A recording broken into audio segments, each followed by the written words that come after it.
2002年三立会规杯全国慢速垒球邀请赛已经进入第7届。在哩好伫原住民迎宾歌舞的热情带动，正式伫台南桂林棒球场盛大开幕。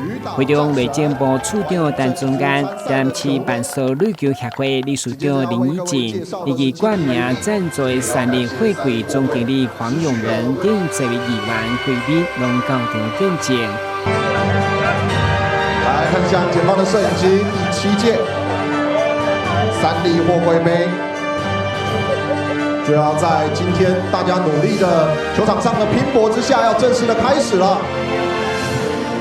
来自全国21支参赛队伍，也包括远头路对澎湖甲花莲来要做伙车拼。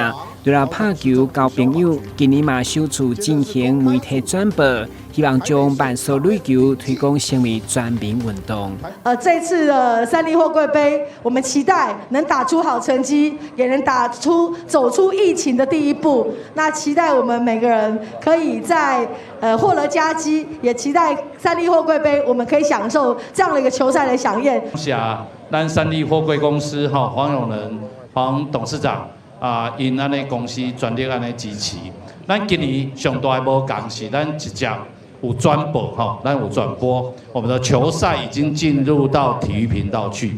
那希望未来我们这个三立货柜杯越来越棒，越来越好。能看到全国21精英球队到场参赛，除了邀请全国好手有机会齐聚台南，共同切磋球艺，互相学习，以球会友。更重要的目标是希望能将慢速垒球推广成为全民运动。3、2、1，请开球！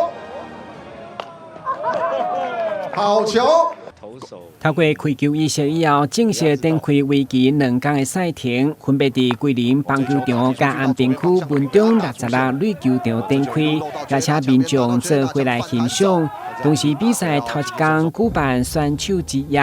除了地精变纳来感谢三立会柜连续7档冠名赞助，积极推广慢速垒球的用心，嘛邀请台南知名总决赛演车选手甲贵宾，同时特别准备无人回人机的表演来助阵，加上精彩宴会来炒热气氛，要让选手来台南留下上美好回忆。